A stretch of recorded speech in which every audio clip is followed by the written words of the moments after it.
बिस्मिल्लाहिर्रहमानिर्रहीम। अस्सलाम वालेकुम नाज़रीन, आप यूट्यूब चैनल देख रहे हैं। मैं इमरान ख़ान हूँ। वज़ीर-ए-आज़म इमरान ख़ान के पास जो ऑप्शंस हैं या उनके पास जो स्ट्रेंथ है उसका इस्तेमाल ऐसा लगता है कि आज शुरू हो गया है। मैं ये तो नहीं कह रहा कि शायद उन्होंने ख़ुद ये कहा होगा, लेकिन फ़िलहाल पब्लिक रिएक्शन के तौर पर वो काम कल से लेकर आज तक शुरू हो चुका है। सिंध हाउस के ऊपर पाकिस्तान तहरीक इंसाफ के कारकुनों ने हमला किया, दरवाज़ा तोड़ा और लोटे लेकर अंदर घुस गए। अंदर जाकर उन्होंने शदीद नारेबाजी की और ये बेइज्जती उन अरकान की जो मुनहरिफ हुए हैं वो सिर्फ यहाँ इस्लामाबाद सिंध हाउस में नहीं हो रही। यहाँ सिर्फ लोटे नहीं मारे जा रहे, बल्कि उनके घरों पर, उनके डेरों पर, हर जगह पे पाकिस्तान तहरीक इंसाफ के कारकुन पहुँच गए हैं। लाहौर में जो मखसूस नशिस्त के ऊपर ख़वातीन हैं उनके घरों के ऊपर कारकुन पहुँच गए, वहाँ लोटे लेकर चले गए, दरवाज़ों पे लोटे मारे उन्होंने और वहाँ पे लिखा। उसके अलावा जहाँ जहाँ पे इनके पोस्टर्स हैं उनके मुंह काले किए जा रहे हैं, इनकी तस्वीरें जो हैं वो जलाई जा रही हैं, इनको लोटों के हार बनाए जा रहे हैं और जहाँ जहाँ पे तामीराती मंसूबों पे इनके नाम लिखे थे वो भी सारे के सारे मिटाए जा रहे हैं। तो पाकिस्तान तहरीक इंसाफ का कारकुन किसी कॉल के बगैर या किसी हुक्मनामे के बगैर वो रिएक्शन दे रहा है। ये तीसरी फोर्स है। देखिए, इसको आप नॉर्मल पॉलिटिकल पार्टी के तौर पे इसलिए नहीं देख सकते कि ये पीएमएलएन और पीपल्स पार्टी नहीं है जो हमेशा रात को इकट्ठे बैठ जाते थे और दिन में कारकुनों को लड़ा लेते थे। वहां कारकुन को पे करके लाया जाता था, लालच देकर। अब ये तीसरी फोर्स बनी उसके रिएक्शन के तौर पे, और ये रिएक्शन जो है वो कारकुन का रिएक्शन है, आम आदमी का रिएक्शन है। लोगों ने कहा इन्होंने मजाक किया 30 साल 40 साल हमारे साथ, अब हम एक नई पार्टी को ट्राई करते हैं। वो पार्टी आई, ये सारे मिल गए, उसको गिराना शुरू कर दिया। अब इस वक्त मैंने आपको फिर यही कहा था कि अगर आप पार्लियामेंट के अंदर सिचुएशन देखें तो इमरान खान साहब 75% ऐसा लगता है इस जंग को हार रहे हैं, लेकिन 25% उनके जीतने के इम्कानात भी हैं। जो स्क्रिप्ट लिखने वाले हैं उन्होंने अपना स्क्रिप्ट तैयार करके ड्रामे के तमाम अहम किरदारों को एक तरफ इकट्ठा कर दिया है और एक तरफ खड़ा है अकेला इमरान खान। अब डर किस बात का है? डर सिर्फ इस बात का है कि कहीं पब्लिक प्रेशर हद से ज़्यादा ना बढ़ जाए। अभी कोई कॉल नहीं दी गई, लोग जत्थों के अंदर निकल रहे हैं, कहीं 20, कहीं 50, कहीं 100, और ये लोग निकलते हैं, निकल के एहतजाज करते हैं। राजा रियाज को कारकुन ने फ़ोन किया, वो कॉल टेप हो गई और वहाँ से उस कारकुन ने वो कॉल पब्लिक कर दी कि राजा रियाज साहब, आपको वोट दिया बल्ले के ऊपर, आपकी औकात ही नहीं थी तो आप इलेक्शन जीत गए। अब अगर आपको इतना इमरान खान से इख्तलाफ है तो जाकर इस्तीफ़ा दें। ये कौन सा तरीका है कि आप हमारा दिया हुआ वोट, लोग थू थू कर रहे हैं।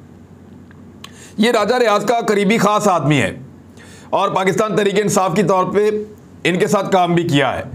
तो उन्होंने ये आगे से मुतालबा किया कि आप इस्तीफ़ा दें, तो राजा रियाज साहब बुखला गए।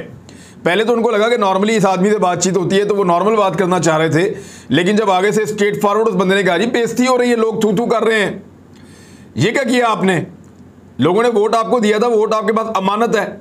तो राजा रियाज साहब से बात बन नहीं पाई।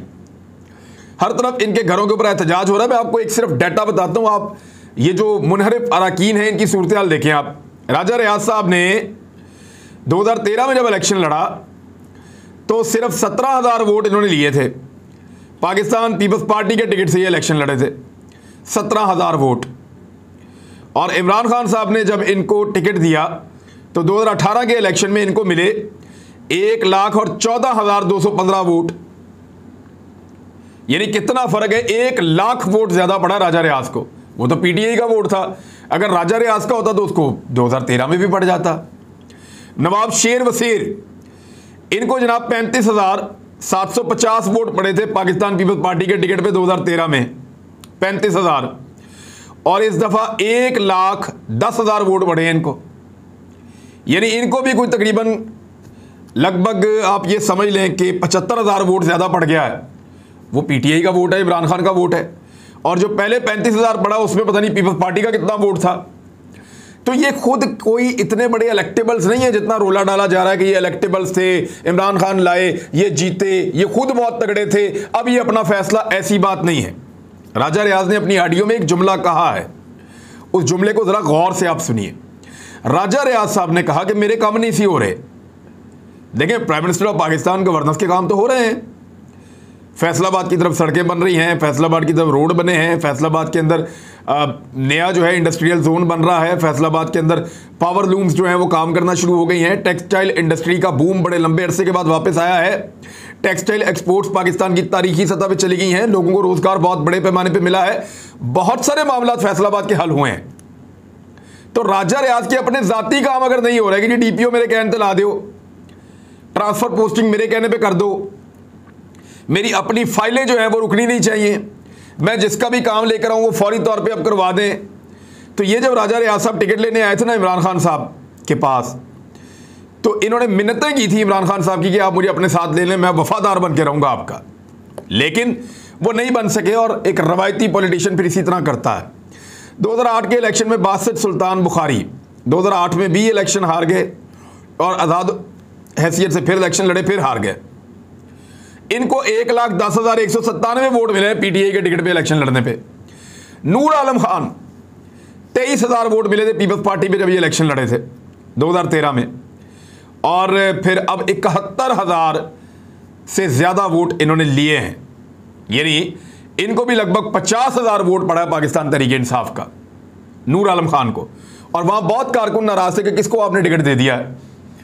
इसी तरह राना कासिम नून हैं, ये पहले इलेक्शन हार गए थे, कौन से इलेक्टेबल थे तो हार गए थे पीपल्स पार्टी के टिकट पे, पीटीआई ने टिकट दिया, जीत गए। अब वजी अकरम ये खवातीन की मखसूस नशिस्त के ऊपर हैं। अहमद हुसैन डहर 75,000 वोट इनको मिले, पहले इनका भी कोई पॉलिटिकल वो नहीं था। तो कई खवातीन को जो मखसूस नशिस्तों पर जीत कर आई हैं, जिनको इमरान खान साहब ने, यानी वो तो ऐसे होता है ना कि खातून है पार्टी की, चलो कोई सिफारिश आ गई, लोग बैठ जाते हैं, कैबिनेट बैठती है, नाम आ जाते हैं जी इनको फाइनल कर दें, वहाँ फाइनल किया, इन्होंने तो किसी हल्के में भी नहीं जाना, इनका तो काम ही कोई नहीं है। तो मखसूस नशिस्त पे जीतने वाली खातून जो एमएनए बनकर आई है वो सिर्फ और सिर्फ बेचने के लिए गई। इन खवातीन ने कोई किरदार अदा नहीं किया पाकिस्तान की पॉलिटिक्स में इन 3.5 सालों में, कोई काम नहीं किया, ना पार्टी के लिए कोई काम नहीं किया, कोई जिम्मेदारी नहीं उठाई, और उल्टा ये फाइलें लेकर घूमती रही दफ्तरों में। इनके काम भी नहीं हुए, क्योंकि इमरान खान साहब के दौर में तो किसी का काम नहीं हुआ, किसी का काम नहीं, उन्होंने किया ही नहीं किसी का काम, और किसी के लिए काम करने का उन्होंने कहा भी नहीं कि इनका ये काम कर दो या ये काम कर दो। वो उनको मेरिट का एक वो था, उन्होंने कहा जी यही मैं करूँगा। दूसरा, कई लोगों ने कहा हमारे जायज़ काम भी नहीं हुए, ये भी मैं आपको बता दूँ। रमेश कुमार सिर्फ 1800 वोट मखसूस नशिस्त के ऊपर, अकलियती नशिस्त के ऊपर इमरान खान साहब ने बना दिया एमएनए। और भी बहुत सारे लोग थे, जिसको उठाते वो बन जाता है एमएनए, लेकिन रमेश कुमार को बना दिया। और इनकी सिफारिश भी एक बहुत तगड़े घर से आई थी, बहुत बड़े घर से, रमेश कुमार की भी। तो इस तरह बहुत सारे मखसूस नशिस्तों वाली खवातीन और ये लोग, अब इनकी अपनी पॉलिटिकल औकात कोई नहीं थी, लेकिन इमरान खान साहब ने इन पे एहसान किया, इनको टिकट दिया, ये जीत गए। अब कारकुन गुस्से में है, कारकुन रिएक्ट कर रहा है, और ये कारकुन का अपना जाती गुस्सा है, वो खुद रिएक्ट कर रहा है। ये वो पब्लिक प्रेशर है जो सूरत हाल को, जो टेबल को टर्न कर सकता है। इनके ऊपर आने वाले दिनों में प्रेशर और ज़्यादा बढ़ेगा। कारकुन गिरफ्तार हो गए हैं, उनमें से कुछ को छुड़वा लिया गया है शख्सी ज़मानत के ऊपर, कुछ को छुड़ाने के लिए वकला जो है वो कानूनी कार्रवाई करेंगे और उसके बाद उनको छुड़वाएंगे। लेकिन मुझे नहीं लगता ये सिलसिला रुकेगा, ये सिलसिला आगे से आगे बढ़ता जाएगा। इमरान खान साहब एक बहुत बड़ा पब्लिक प्रेशर जनरेट करेंगे। बहुत सारे दानिश्वर, बहुत सारे वो लोग जो हमेशा पीएमएलएन को उकसाते थे, पीपल्स पार्टी को उकसाते थे और उनके साथ मिल जाते थे खूनी लिबरल्स के, जो हमेशा फौज को और अदलिया को गालियां देते थे, उन सारों ने आजकल इमरान खान साहब को उकसाने का ठेका लिया हुआ है कि उकसाओ, किसी तरह इनकी फौज के साथ लड़ाई कराओ, इनकी अदलिया के साथ लड़ाई करवाओ, तो इमरान खान साहब को इदारों के साथ लड़वा दो, और ये पॉलिटिकल लड़ाई ना रहे, इसको वहाँ शिफ्ट कर दो, फिर ये जाने और इनका काम जाने। और उन्होंने वैसे भी अपना स्कोर सेटल करना होता है इदारों के साथ। तो इमरान खान साहब इस वक्त सिचुएशन का एनालिसिस भी साथ साथ कर रहे हैं। वो बिला वजह किसी इदारे के ऊपर चढ़ाई नहीं करेंगे, मैं बिला वजह का लफ्ज़ इस्तेमाल कर रहा हूं। जब तक उनके पास कोई सॉलिड रीज़न नहीं होगा, जब तक कि उनके पास कोई प्रॉपर सबूत नहीं होंगे और वो इस बात के ऊपर श्योर नहीं होंगे कि उनके खिलाफ एक साजिश हुई है और उसमें इदारे शामिल हैं, तब तक वो इस तरह की कोई हरकत नहीं करेंगे। और उन्होंने अपने लोगों को भी ऐसा कुछ करने से मना किया है। दूसरी जानिब एक ट्रैप बिछाया गया, मेरे पास डायरेक्ट इसकी इंफॉर्मेशन है, लेकिन इमरान खान साहब को इस बात का पता चल गया कि उनके लिए जो जाल बिछाया गया था, और उन्होंने अपनी पार्टी को इंस्ट्रक्शन दे दी कि इस चक्कर में आपने नहीं आना। अपोजिशन ने सूरत हाल को बराबर करने के लिए अपने कुछ MNAs को और अपने कुछ लोगों को कहा कि वो पाकिस्तान तहरीक इंसाफ के लोगों से राब्ते करें और उन्हें कहें कि वो उनके हक में बैठना चाहते हैं, यानी जिस दिन वो वोटिंग होगी उस दिन वो नहीं जाएंगे वोट देने के लिए, इमरान खान के खिलाफ तहरीक अदम एतमाद में वोट नहीं डालेंगे।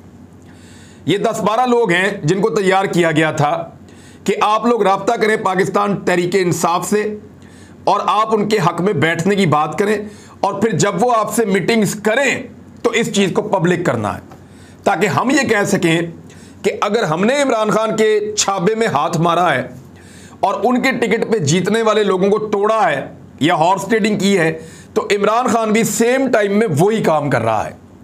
लेकिन इमरान खान साहब को इस बात का शुबा भी था और उनको इस बात का आइडिया भी हो गया जब ये ऑफर्स उनके पास पहुंची, तो उन्होंने फौरी तौर पे अपने अरकान को कहा कि इस गंदे गेम का हम हिस्सा नहीं बनेंगे।